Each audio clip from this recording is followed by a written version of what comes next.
Hay que empezar a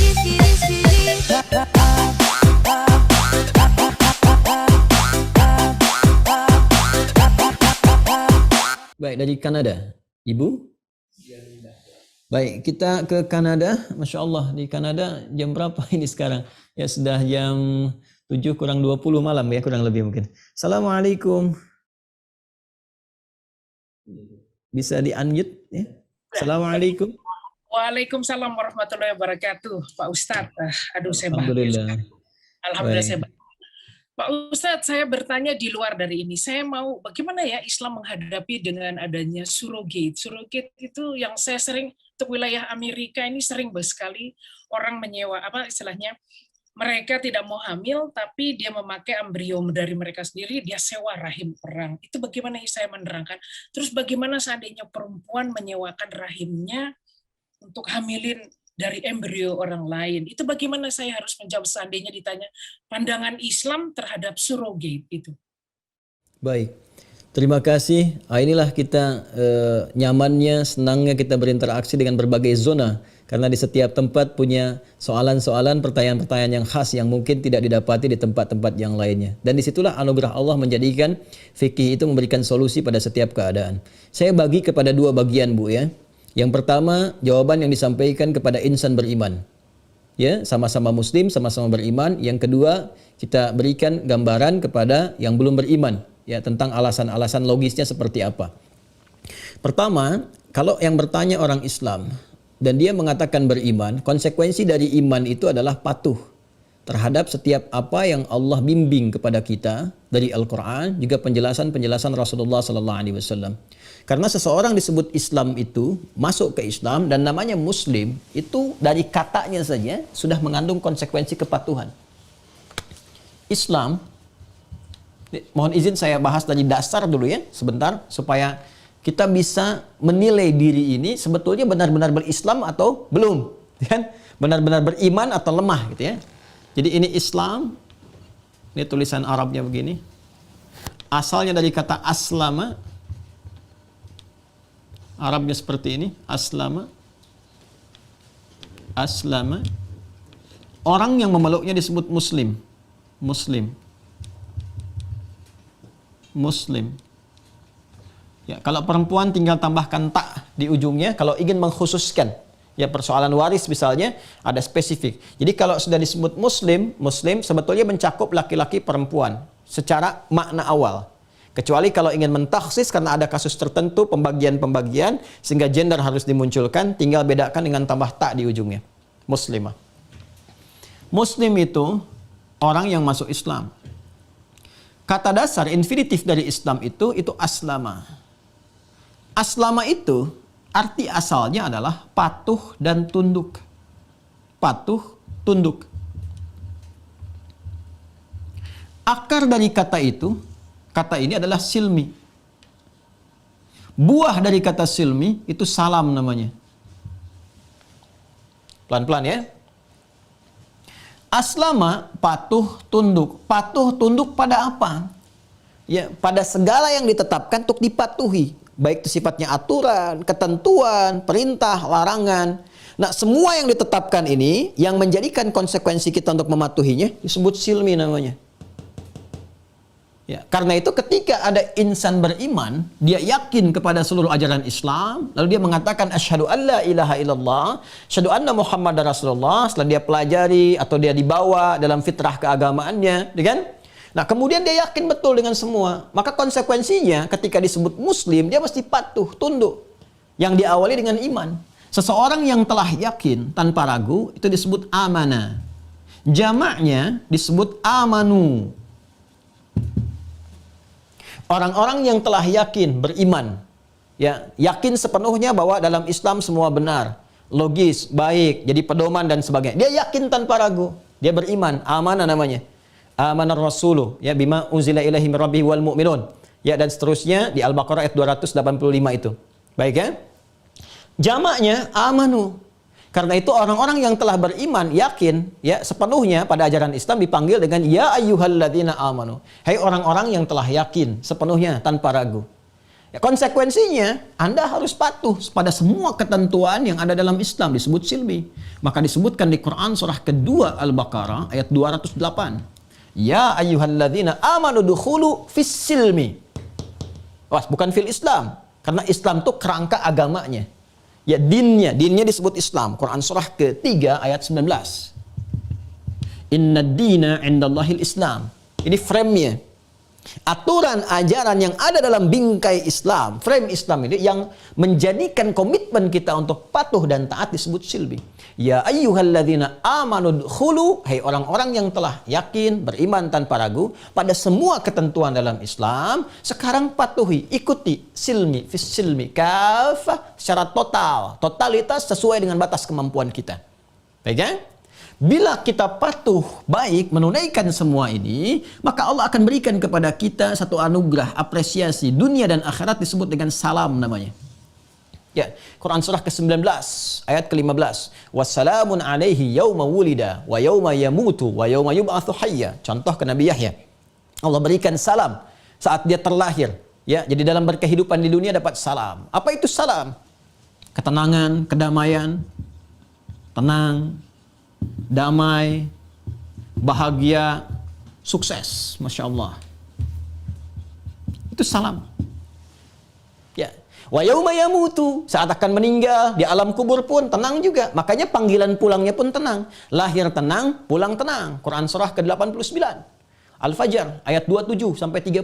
Ya ayyatuhan nafsul mutmainnah, irji'i ila rabbiki radiyatan mardiyah. Hei jiwa yang tenang. Ya kan? Tenang, nyaman. Di alam kuburnya bahagia, sukses, dapat anugerah. Quran surah ketiga Ali Imran ayat 169 sampai 171. Wala tahsabanna alladziina qutilu fi sabilillahi amwata bal ahya'un 'inda rabbihim yurzaqun. Dan seterusnya ayat. Ya, di akhirat lagi dapat anugerah lagi, salam lagi. Karena itu surga disebutnya dengan Darussalam. Ya, Darussalam. Allahumma antas salam wa minkas salam tabarakta ya dzal jalali wal ikram. Kalau ingin ditambah dengan doa, wa minkas salam wa ilaika ya'udu salam wa adkhilal jannata darussalam. Dan ungkapan malaikat pertama kali menyambut penduduk surga dengan kata salam. Quran surah ke-13 ayat 23 sampai 24. Jannatu 'adnin yadkhulunaha wa man salaha min abaihim wa azwajihim wa dzurriyyatihim wal malaikatu yadkhuluna 'alaihim min kulli bab. Salamun salam alaikum ya, salamun alaikum bima sabartum fa ni'ma uqbaddar. Salam. Nah, yang ingin saya katakan adalah jika ada seseorang yang sudah masuk ke frame Islam ini, ya Islam, aslama masuk Islam, maka dia punya konsekuensi patuh tunduk pada semua ketentuan yang diterapkan dalam syariat. Mana ketentuannya? Ditemukan di Al-Quran. Ditemukan di apa lagi? Temukan di hadis. Ya. Nah, ini ketentuan yang membimbing kita itu supaya tenang, damai, bahagia, sukses. Jadi Al-Quran diturunkan, Nabi membimbing, bukan ingin menyulitkan kita. Tapi Allah itu maha tahu tentang kita, karena pencipta itu tahu yang diciptakan. Apa maslahat bagi dirinya. Ya kan? Apa yang menjadikan dirinya bahagia. Allah maha tahu. Yang bikin pesawat, tahu tentang pesawat. Yang buat handphone, tahu tentang handphone. Yang bikin manusia, tahu apa yang terbaik untuk kita. Karena itu diberikan pedoman. Al-Quran saat diturunkan, disebut langsung oleh Allah pedoman hidup. Yang mencerahkan, membahagiakan, namanya hudan. Al-Baqarah ayat 185. Syahrul Ramadan alladzi unzila fihi al-Qur'an hudan linnas. Disebut hudan. Ya. Hadis disebut juga dengan hudan, petunjuk yang disampaikan dari Nabi sallallahu alaihi wasallam. Ya. Jadi ini hudan, petunjuk yang membahagiakan, menenangkan, mendamaikan. Ini yang memberikan kesan kepada kita bahwa berislam itu sejatinya menghadirkan ketenangan, kedamaian. Makanya ada mengatakan ulama Islam itu agama tenang, agama damai, jauh dari isu teror dan sebagainya. Jadi kalau ada orang Islam berbuat sesuatu yang menyimpang dari makna-makna ini, berarti ada yang harus disempurnakan dari keislamannya. Ada ajaran yang tidak dipatuhi. Terkait pertanyaan tadi, apa konsekuensi dari ini? Kita mesti kemudian mengikuti petunjuk-petunjuk dari Al-Quran, dari hadis, sepanjang kita sudah beriman. Jadi kalau ada orang Islam bertanya, bagaimana hukumnya tadi? Ya, menyewakan misalnya rahimnya untuk ditanamkan embrio di dalamnya, dari embrio yang dari tempat orang lain atau bukan dari mahram dan sebagainya. Hukumnya seperti apa? Ya, maka mari kita lihat bagaimana Al-Quran memberikan turunan-turunan kepada kita supaya bisa kita ketahui dengan baik. Pertama, Quran surah ke-7 ayat 189. Kebolehan ini diikat dengan Quran. Surah ke-4 An-Nisa Di ayat 34, ayat 4-nya dulu, plus 34. Ini diawali dengan peristiwa di Quran. Surah ke-30 ayat ke-21. Ini dicontohkan awal mula manusia dari Quran, surah keempat, ayat 1.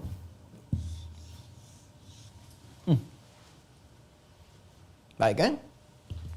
Quran surah 7 ayat 189. Ya, kita ambil yang normal dulu ya. Ini yang normal ya, situasi yang normal. Falamma taghasyaha hamalat hamlan khafifa. Maka tatkala suami istri itu bergaul. Ya, dari pergaulan-pergaulan itu saya bicara yang normal ya, normal dulu.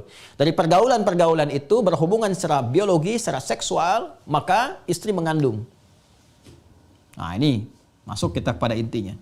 Istri yang perempuan yang mengandung. Hamil, mengandung. Nah. Awas ya, pelan-pelan ya. Jadi yang punya potensi mengandung itu hanya perempuan karena ada rahim di dalamnya yang nanti di dalam Quran surah ke-23 Al-Mu'minun ditetapkan fi qararin makin, di tempat yang sangat kokoh, rahim. Ya, laki-laki tak ada rahim. Ya, karena itu laki-laki tak bisa mengandung.